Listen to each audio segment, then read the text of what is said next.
Good afternoon, guys. It's another ripping round of football. You look through and it started with a Friday night blockbuster. Collingwood and Sydney. I was thinking they're blockbuster, but still a blockbuster with Collingwood, even though they're out of the 8. But then you go through Saturday and go, geez, the teams that were behind that come striving home to win, and then you get to Sunday and Adelaide with the football they played, Hawthorn with the Kane's Hawks and the football that they played. and then our Hawks, Hodgie, our Hawks. Mate, we all know they're your Hawks, mate. We know how much you love that list. You love the genius that's in charge of it. But no, I'll tell you what, there's been a lot of frustrating people come out of the weekend from football. But I'll tell you what, there's some results. There's some teams that really stood up. There's some teams that probably let themselves down. But there's a lot of topics to talk about. There certainly is. Now, Hodgie, Kane and I were talking just before the break about Brad Scott and the way he talks to his members, the Essendon fans after games. He doesn't get emotional, but there were a lot of fans that were very emotional, having just thrown away a season in that last quarter to kick 1-9. Had they won that game, there were a very strong chance of playing finals. Should he be being emotionless, or is it time to get a bit tough on these players? He's had them for 18 months. So, look, the emotion comes from years and years of disappointment. So if you sit back and look at an Essendon supporter, and what was their last flag? 2020. They haven't won a final since 2004, I think it was. Yep. So you sit back and they are, you feel for them. It's the same as the Carlton supporters, that they bleed it. They need it. They feel that they've waited long enough and been in positions multiple times before to try and clinch either a final spot or a finals win or a grand final berth. And you can understand why they are frustrated. Brad's coming in trying to be a level head about it, trying to be composed about it. And there's no doubt that he's frustrated at times. But as a coach, you've got to be composed and you've got to show that you've got things under control. And I sort of looked through and I went back, and he used a word the other day about a resultist. And we all sort of sat back and laughed. And you sort of sit back and go, what's he mean by that? And I looked through a few of their stats, and you look through what they've been able to do throughout the whole AFL. Like, they're fourth in inside 50s per game, but they're converting it 16th in the AFL at inside 50s per game. You go through and they're sixth from rebound defenders. Efficiency coming out of their back end, they're sixth. They're 10th at shots on goal, and they're 15th at going inside forward 50. So the last final kick that you have to be really good at, they struggle at. Turnovers. So a good team turns the ball over. They've had one shot less than their opponents this year, but they've been outscored by 91 points from the opposition. You look through and they're fourth most for forward half intercepts, but then they're the seventh most from scoring from those intercepts. So you look through and go, Brad Scott's here, and his terminology, his understanding of the results is he's looking at so much green on his board. He's looking through at this side going, in so many areas, we are really, really good. Like, we're in top four in certain areas, but unfortunately, in the areas that they're not as good in, it's not an orange, it's a flat-out red, and that's the area that is costing them games. You look at the last quarter on the weekend. They kicked 1-9, and to when the siren went, Gold Coast had 1 goal against them. They kicked the goal after the siren to put them behind, but in that last quarter, there was 19-8 inside 50, so they were plus 9 inside 50s. They were plus 10 in contested possession. So you look through and the passion and the frustrations from the supporters is there, 100% it's there. But Brad Scott's trying to be a calm head because he's seeing so much of this side that is right, but there's areas that are big flaws from which they need to improve on. Hodgie, who in terms of the biggest that was a big sigh there, Kane. That was a very big sigh. Were you sitting going, you're full of crap? Or? No. I'm agreeing with I'm agreeing because they kick 1-9. They kick 1-9 in the last quarter. I just think, as we discussed, I think they've got to lift the expectation. I'm a Brad Scott guy. It's been really critical to pick up on the language, but maybe that is infiltrating through the group that he's trying to alleviate the expectation, but they need to embrace it because of everything that you just said and the numbers that you pointed out to. And if they kick, 3 goals 6 in the last quarter, they win instead of 1-9. So I think that's what you're saying. But for you, I just wanted to progress the conversation around who coughed it up the most on the weekend. Now, Essendon is clearly one of those, particularly with the Bulldogs loss. But there was some big losers on the weekend, and it was around where the storyline is the losers. It's hard to go past Carlton, I guess, and that could easily be the case. But I just think the Western Bulldogs shouldn't be overlooked for that and delivering that against the bottom four side. Fremantle at home against a side that absolutely pound for pound they should be knocking off Geelong. Geelong weren't going that well, and they lose that game of footy. Collingwood, with their season on the line, conceding the last 5 goals. So I think there's a few options, and I was wondering which way you'd go. Well, I think that's where you look at the emotion that comes out of it, and clearly the Carlton and the Essendon and the Collingwood. Obviously, these are the 3 big clubs who we're sitting down at round 10 or 12 thinking they're playing finals, these sides, and all of a sudden they're shooting themselves in the foot through, a lot of it is their own efforts or their own performances out in the field. And you made a good point. You sort of go through and go, well, the Bulldogs, people were tipping them as the favourites. Sydney had fallen down, Carlton had fallen down, Brisbane were looking good, but then they dropped the bundle on Saturday. And you talk about a disappointing weekend. Brisbane have been so good for so long. They kicked themselves out of it. They could have finished the way it looked at three-quarter time on Friday night, that Sydney were going to lose. Brisbane, if they had won, would have jumped to top spot. Now they're 5th. So they shot themselves in the foot there. But this seems to be the season that we're having, that as soon as you put confidence in a side, they let you down. The Doggies going across to Adelaide. We know that Adelaide, when they get time and space, can do what they want, and that's what the Doggies gave them. It was almost like the same performance that they gave when it went across to Port Adelaide. It must be something to do with that ground, because their performances over there have been unlike what we've seen from the Doggies in the second half of the year. But as you said, I know we look back at the Carlton side of things. Their injuries, they have had a lot of injuries. A lot of teams have had a lot of injuries these days, but I reckon that game was gone well before all the injuries started to mount for them. I know Curnow went down, and then you had Martin with another injury, Sard as well off the half back line, Fogarty with a shoulder. But it felt like the game was out of reach, and it just felt like the ball speed, the movement, switching a play, running in numbers was an area that really hurt the Blues. And I tell you what, Hawthorn are looking pretty good in this area. Yeah. So, Kane, just before you comment on the Blues, just today, confirmation that Mackay has had scans on a quad, and the injury list is 6 from the one game. I can't remember that many from the one game. So, quad for Mackay, Curnow with that ankle aggravation, Sard with a hamstring, Fogarty collarbone, Martin a hamstring, Boyd an adductor strain that he just had to stay out there because they were short on numbers.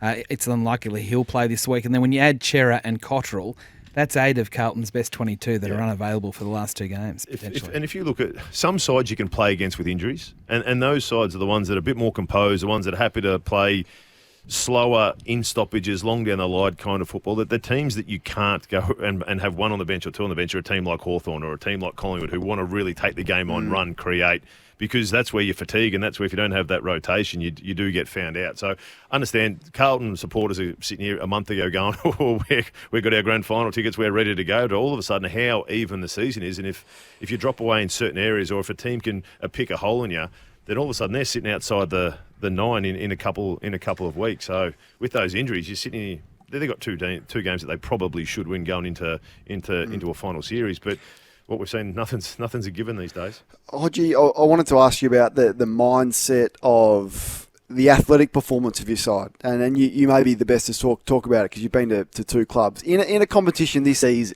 even as it is. Is the gap in fitness that big, or is it all about mindset and the belief in your fitness? Because if you watch Hawthorn play, you go, wow, this is the fittest team in the competition by a mile. But I bet you if you probably line them up to do a repeated speed, that they would probably be quite similar to Carlton in a number of areas. They have some really elite players that have some in the middle of the road that have some lagging at the back, and both teams would be largely even. What is it about a mindset that we can come up against a side, be it three-quarter time, we're going to completely run over the top of them? Yeah, Kane, I think you know that in a professional sport like this, there's so many different factors that come into that. It's obviously the game style that they play. It's whether they've had a solid pre-season. It's whether they've had many injuries throughout the season. If you look at both the teams on the weekend, Carlton have had their fair share of injuries this year, where Hawthorn, I reckon they've gone from... There's been many weeks where they've gone in with an unchanged side because they've been fit and they've been healthy. But as you said, that mental bloke on your shoulder when your back's against the wall, are you really going to push? I think what we've found out in times, and I reckon Essendon are probably putting their hand up saying that when push comes to shove, are we really going to push that extra little bit and dig deep in games? Well, clearly it showed on the scoreboard, and their supporters have come out today. Both Carlton and Essendon supporters have come out and said that when that man tells you to run, they haven't been able to do it. But there's so many factors that do push in. But if you do look at a Hawthorn, an Essendon, a Carlton, a Collingwood, there's not too many. You might have your odd person who's a flyer out the front who can run all day, but a lot of those blokes in there, especially in the Hawthorn team, they're footballers. They're not massive endurance athletes. They're footballers who Mitchell understands the makeup of his list. I don't think Ginnivan could run out of sight on a dark night. I don't think Watson's probably the same. They're bursty, short, sharp players, but that's the style of football that he wants them to play. Be on, be fresh, get off and rotate from there. Kane, next time you've got Sam Mitchell on breakfast, a Fireball Friday, I'd love you to ask him, excuse me, about the influence of Ange Postecoglou on his coaching, because he spent time with him in the last 2 off seasons. Now, Postecoglou coaches Tottenham in the Premier League, and it's all about attack. Take the game on, take risk, don't fear turning the ball over, don't fear failure, please attack.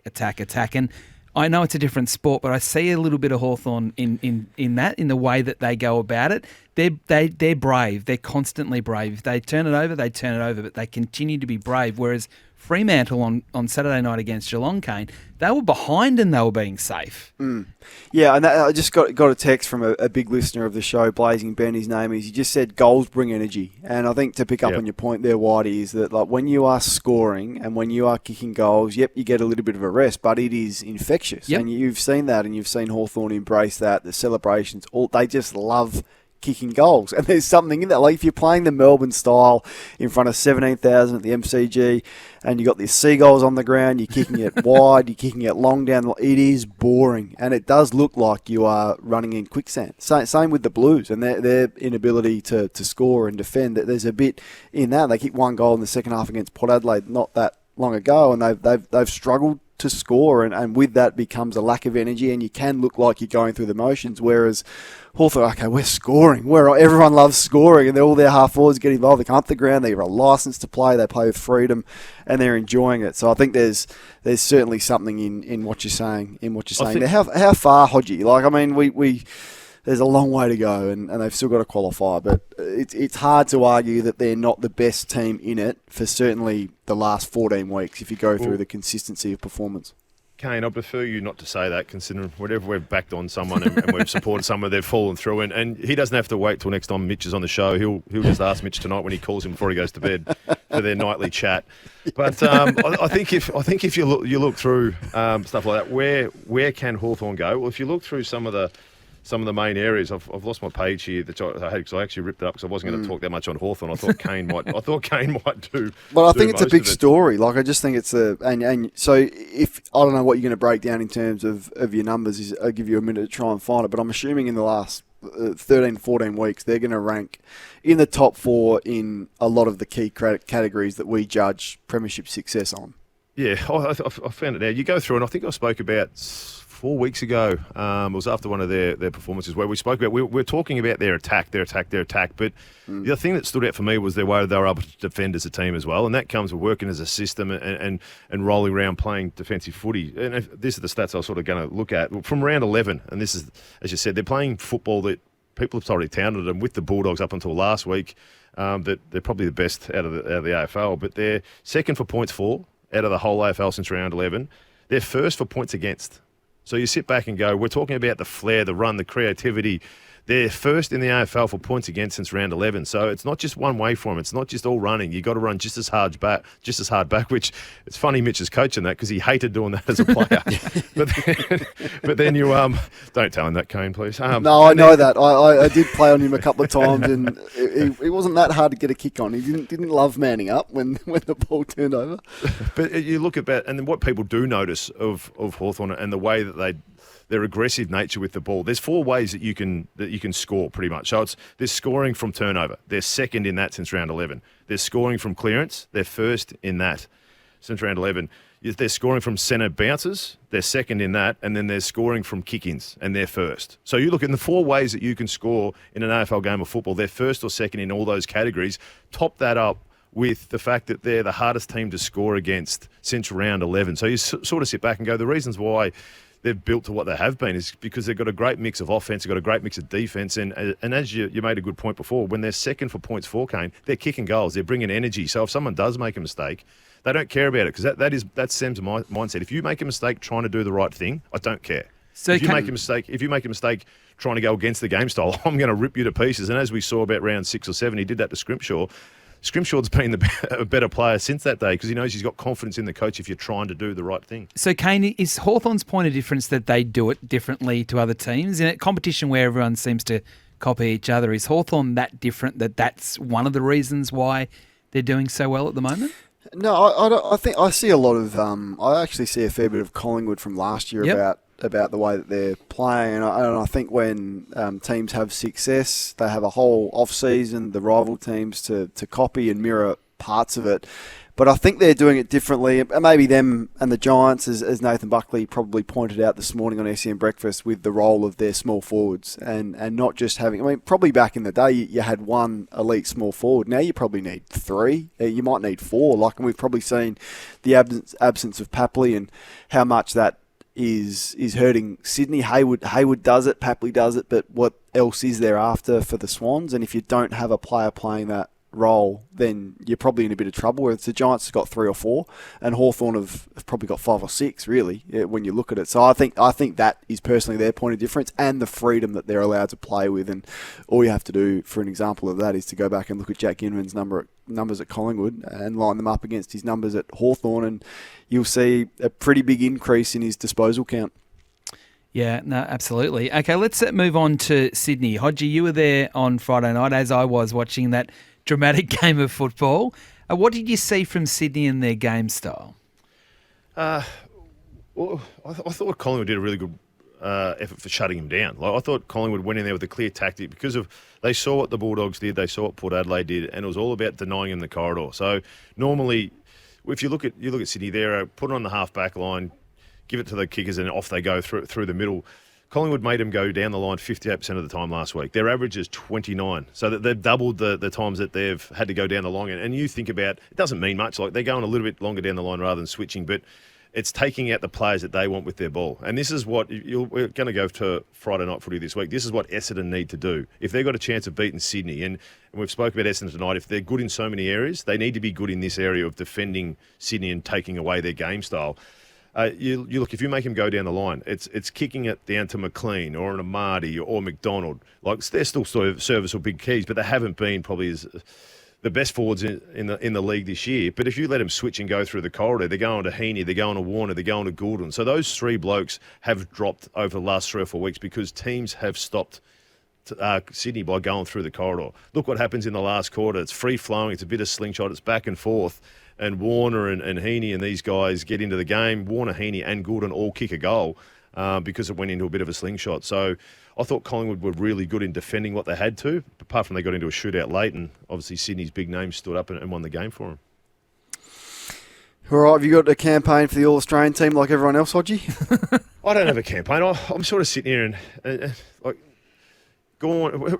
Kane, who would you have in your top 3? 3 or 4 that you would sit back and go serviceable. Why do I go for you? I can't. Kane's obviously over there. You don't want to. No, I think there's probably 4 standout rucks. But why do you've been asked the question, so I'll let you answer it. I would have Tristan Cherry as the top. I would have Oscar McInerney probably as second, and Max Gawn as third. That would be my top. Tristan Cherry's doing things that ruckman aren't meant to do. He had 30 disposals on the weekend. He uses the ball reasonably well, but he almost becomes that extra midfielder around the contest with the tackles he applies. He gets the handballs out to his midfielders. He's becoming this complete player, and I think he's doing better than anyone else in that role. And this is a tough one because I couldn't agree more. I reckon he was 100% being the squad. I've still got Gawn ahead of him. And I think because when you're not expecting to get something from a play, they jump up. They go, "Where's that come from?" He had 30 on the weekend. How good was that? And in saying that, his start to the year was really, really good. His last month, there's a patch in the middle where he probably wasn't as consistent as what has been. Where Maxi Gawn, if you look through it, contested marks, what you want from a big ruckman, he's 10th in the competition in contested marks. He's 4th in the competition for hardball gets. There's no one else in the top 20 that rate in those 2 areas. So if you expect for a big bloke who to get your hands dirty with your hardball gets, get your contested marks, he's been able to do that. He's playing injured. His leadership, if you look at hitouts, he's winning 47% of his hitouts, 14 or 15% of that are going advantage, where he's above Cherry in both those areas. He's an all-round leader, and that's what I'm sort of sitting back going, I love what Cherry's been able to do, and he's been jumping up there. And if he's in this team in the bench 100%, but I wouldn't have him above Gawn because of Gawn, his leadership, Gawn, what he can do as a contest, being able to push forward, kick goals. That's where I'm loving the conversation, but they're so close. This is where I thought I'll throw it out to see people's point of view. It's definitely a discussion point. There's no doubt about it. Send us your thoughts, 0433 98 11 16. Now, just a breaking story from Tom Morris on 9 News, which has just dropped right now. He's reporting that Melbourne superstar Christian Petracca is disgruntled and unhappy with the club's direction, despite having 5 years to run on his lucrative deal. Of course, Tom, after that horrific injury to Christian Petracca, also reported that the Petracca camp wasn't that happy with how that all unfolded. Now, we'll chase down the audio and you two can discuss it at length throughout the program and get our audience involved. But I think the words Tom used during his report, that if Christian Petracca was out of contract, he would be requesting a trade. But, of course, it is problematic for Petracca if he wants out, that he's got 5 years left. But just your automatic response to that, Hodgie? Oh, it's always, look, senior players always have the right to raise concerns and areas where they go, because they should have done more than what they've done the last few years. And because of Brayshaw out, because of his injury this year, they haven't get to the standards where they thought. But if you sign a long-year deal, you're going to take that money, whatever way the team's going. There's no way in hell that Petracca is going to be let go from from Melbourne. If you look at Oliver had his off-season, off-field issues, which they were open to explore, knowing that they might be able to get something decent for him. Petracca there's very few blokes that can come. I was going to say once in a lifetime, but that's not true, because we've seen blokes like Dustin. Now, he can win a game off his own boot. He can play in the midfield, have 30, he can push forward, kick 5 goals. He's too important of a player, and there's too much build around Petracca for Melbourne to leave. So if I was Melbourne, I'd be going to see what we can do to help ease that pain, but there's no way that they are getting rid of Petracca. Doesn't matter what teams are offering. Kane, it's another example too of too much getting out in Melbourne. There's too many stories, there's too much smoke for there not to be problems internally. Well, I don't reckon there's been a time where more has got out. No, I agree with you. And I think that's got nothing to do with the footy club, to be completely honest with you. I think the role of player managers have a significant role. Now, I'm not suggesting this has come from Christian Petracca's manager. I've got no idea where this has come from, but I do know that a lot of the stories and a lot of the trade stories, certainly around contracted players, because it's harder to get them out, starts earlier. And a lot of it comes from player managers. Spot on. That is 100% spot on. Happening, and I don't think more leaks have ever been more prevalent than what they are right now. I can also think it's with all the podcasts that the players are doing. So back in the day, 10 years ago, there was no podcast. So people weren't out there talking. What they do is you'd have a media interview set up by the club. You'd go in there, and no matter what happened, you'd say, this is what we talk about. If they raise this, we don't speak about this. But they raise that. Yeah. You get briefed very well, just so it just squashes any chance of... When you've got players doing... Like you might have 10 blokes doing a podcast or an interview, or my mate's got a podcast, can I jump on for that? You're going on Dylan and Friends, and you got all the other stuff.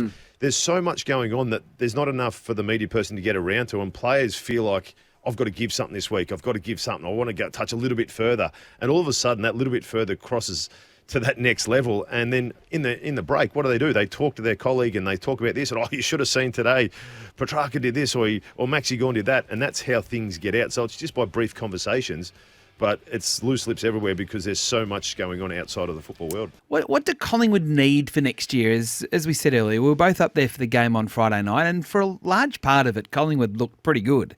But I think it was more that Sydney were very average for 3 quarters. But it'll be interesting to find out what the Collingwood supporters out there think, because I sort of sit back and everyone's got their own opinion, and that's where I've got a few mates at Collingwood, and they're saying we need a forward line.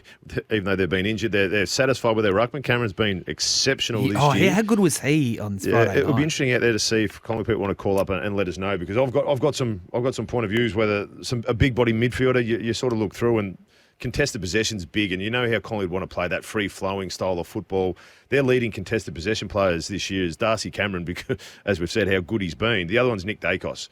I don't want Nick Dacos as a jet of the AFL, as a bloke who's 5'10", 5'11", getting crashed and bashed. I want someone in there, and that's where Tommy Mitchell, they brought him across, but he's, unfortunately, because of his body, he has been unable to get out there. But I'd want someone else in there crashing and bashing and try and get a clean disposal out to Dacos so he can use his speed. But if there is any Collingwood people out there, call up and let us know your thoughts. Okay, the cry for help for Hodgie. The Hardcourt's open line 1300 736 736.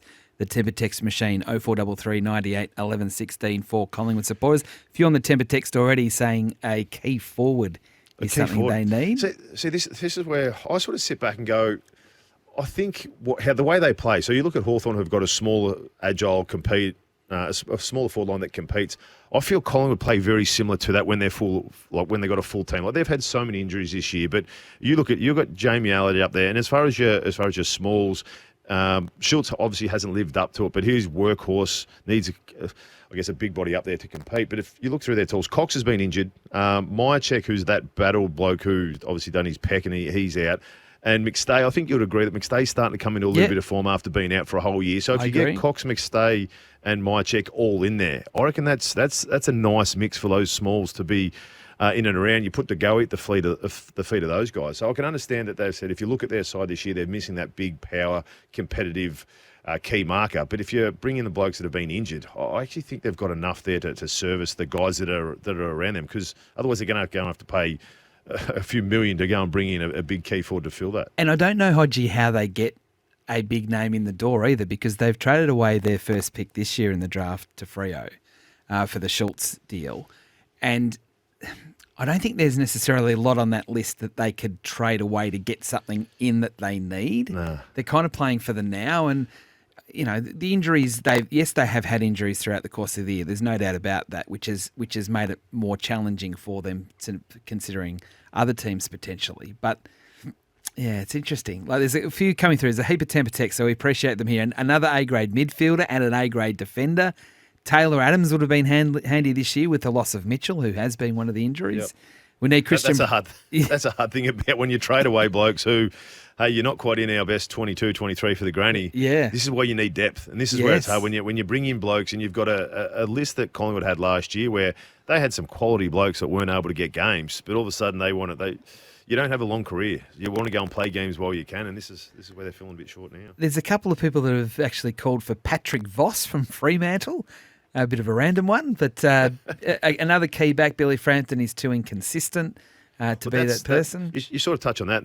That's been mentioned a couple of times in there, is the big body midfielder. And I don't think you spoke before about salary cap. They don't have much room there. They don't have a high draft pick to go and trade to get someone in. And I think that's where you can get a bigger body midfielder who can crash and bash, who you don't have to pay overs for, where you can still fit him in without giving away too much. And then they spoke about a defender. I'm in agreement. I feel that Murphy's a massive loss for him. And that 1v1 shutdown, lockdown defender, where they've had to get Quainer to...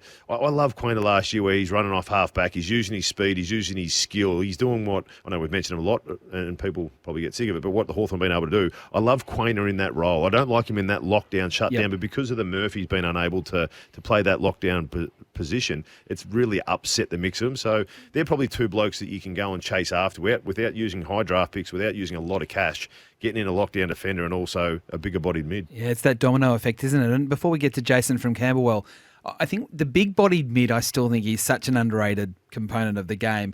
And there's two examples of that. The difference that Josh Dunkley has made to Brisbane and Connor Nash at Hawthorn. Now, Connor Nash isn't the most skilled player in the team and doesn't run and carry it the way some of the other Hawthorn players do. But when he's playing well, Hawthorn's playing well. There's such a correlation.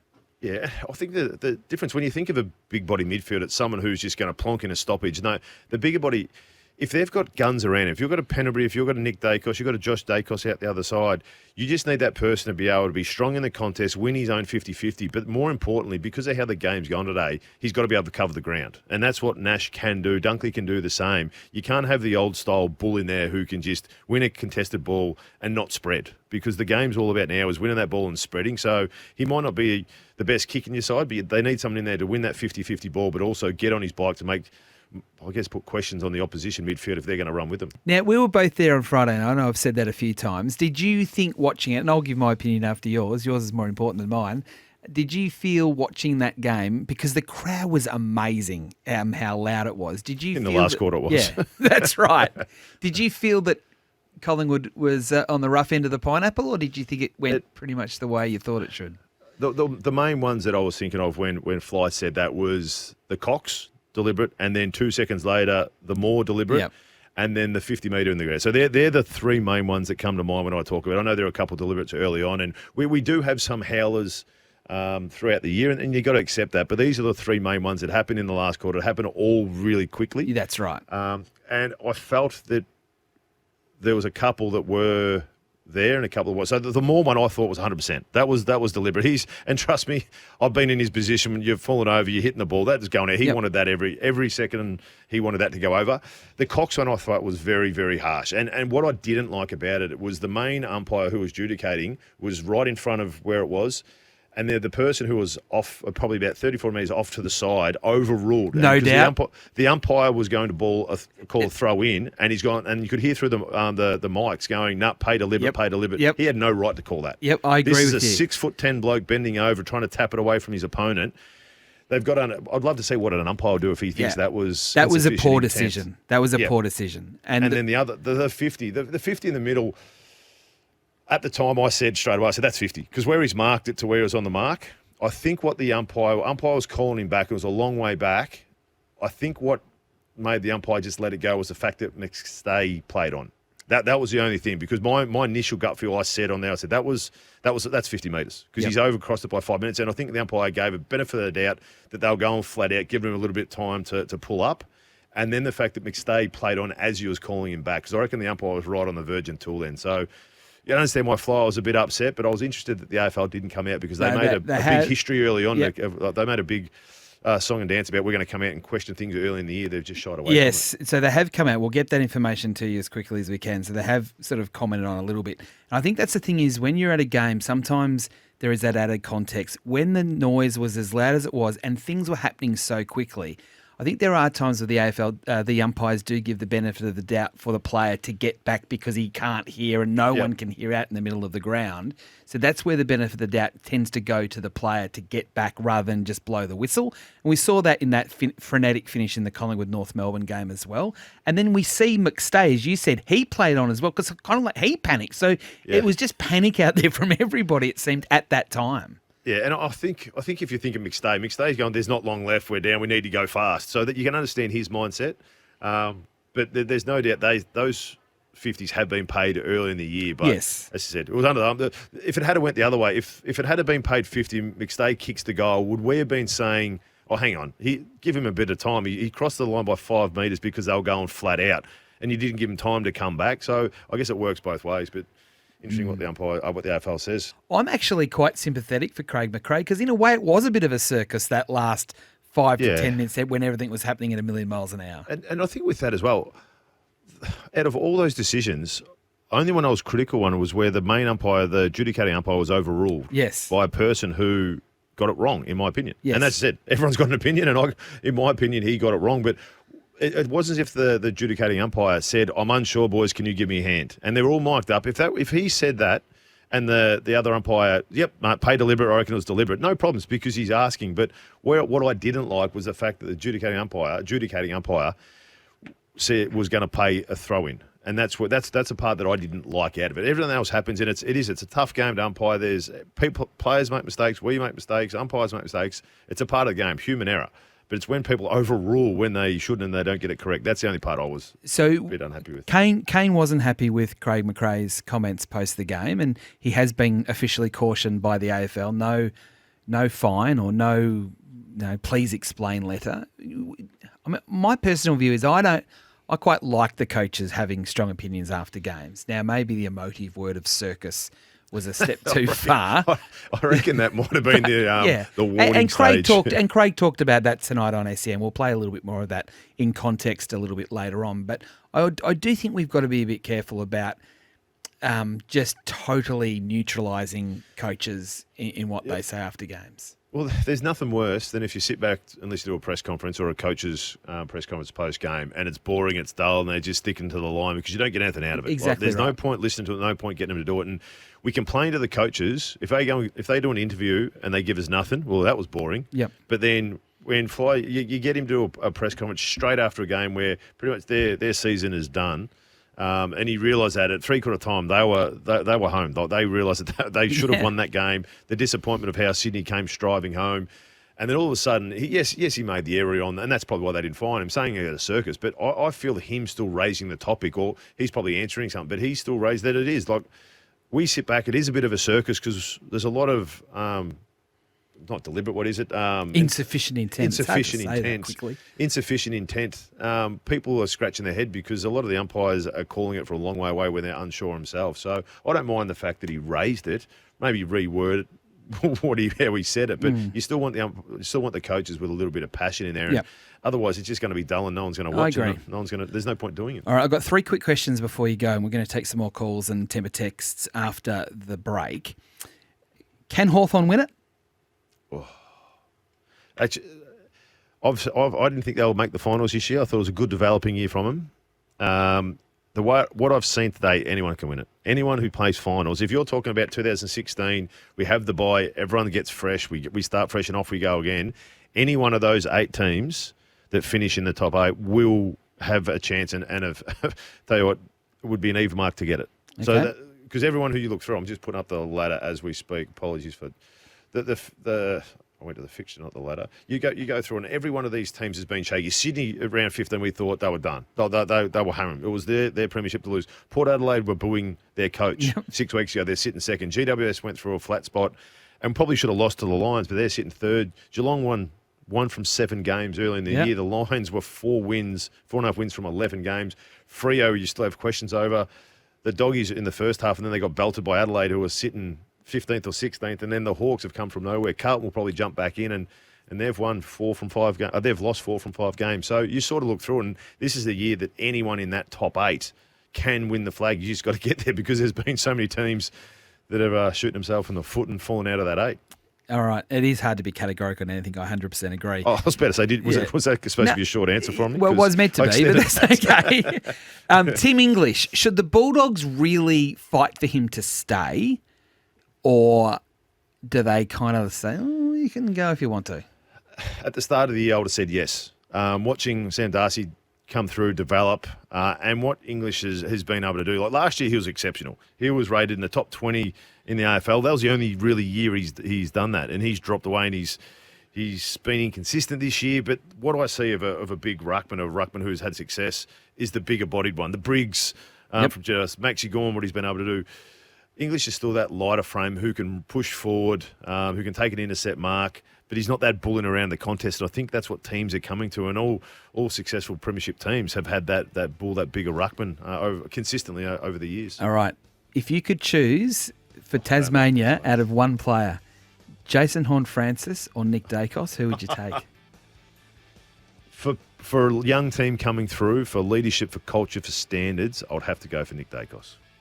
He's coming though, isn't he, Jason Horne-Francis?